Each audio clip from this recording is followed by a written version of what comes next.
We are talking about pathogenic molecules again, but specifically we're talking about prions this time rather than viruses.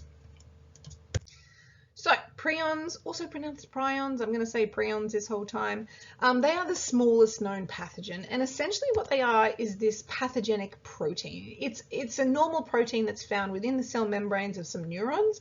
They're really unsure of what the exact function of it is. Maybe it's to talk cell-to-cell communication, but what's happened is that there's this genetic mutation in the DNA which codes for the protein, and it causes it to misfold.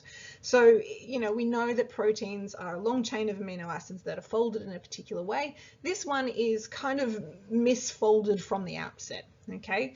And what it can do, unfortunately, is go and make other proteins fold badly as well. So it kind of is a little bit contagious in a strange way between each different protein within the body. And a buildup of these abnormal proteins can cause cell death in nervous tissue. We're specifically talking about nervous tissue this time. Now, cell death of nervous tissue leads to really large parts of the brain tissue missing, and it becomes sponge-like. So that's why we call this one spongiform. And encephalopathy, encephal means that, it's related to the brain, and pathy, we're talking like pathology. So we're talking something like a sponge-like brain-related disease state. And the cell death in the brain leads to loss of motor control, dementia, and eventually death. These can be transmitted in so many different ways. It's really, really complex and really, really variable. So I might be talking about contaminated food products, animal tissue, and humans. So, for example, mad cow disease is a prion or prion. So contaminated meat products there, but also we're talking about consumption of contaminated human remains. So kuru is one of those where brain tissue is consumed, and therefore that is going to pass along that problem. Organ donations, blood transfusions. So again, we're talking about things that are bodily tissue put into other humans. There are spontaneous mutations. These can occur spontaneously, but they are also inherited. There are certain ones that are inherited. So huge amounts of ways that this can be picked up. Essentially, this is an infectious protein which can be transmitted genetically as a gene mutation, and that is scary as hell. So about 1% of infectious transmission here, but 10 to 15% is genetic, and the rest are spontaneous mutations that cause pathogenic proteins.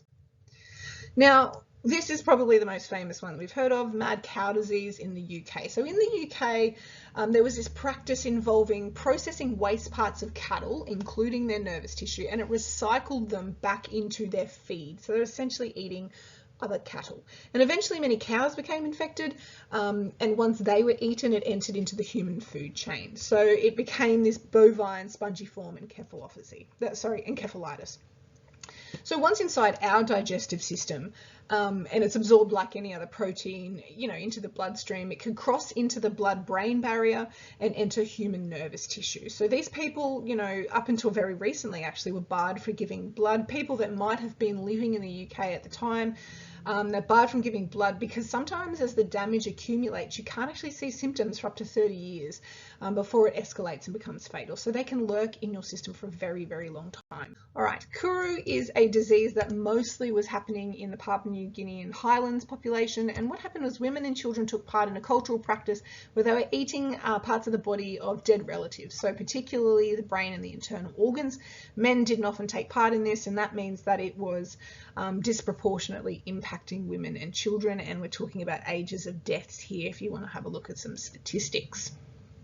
In terms of virulence factors, prions are pretty impressive because they are resistant to proteases. Now, a protease is an enzyme that is going to normally destroy abnormally folded proteins. But these proteins actually spread throughout, causing misfolding of other proteins. So the proteases, the enzymes, are proteins themselves. So it can get really, really complex. And we can see here, this is the normal protein, and this is what happens when it is misfolded. So because it has that ability to cause misfolding in other things, it's essentially a little internal contagion.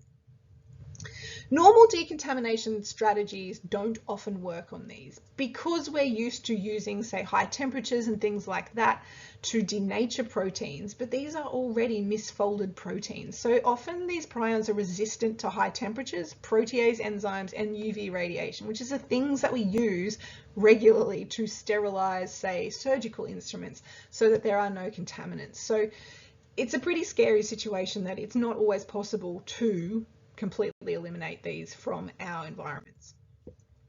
These are some of the ones you'll see quite often. Kuru, we've talked about. Fatal familial insomnia is a gene mutation that is inherited. This was our mad cow disease, but there are other versions in other species as well. So quite a terrifying kind of pathogenic molecule, to be honest.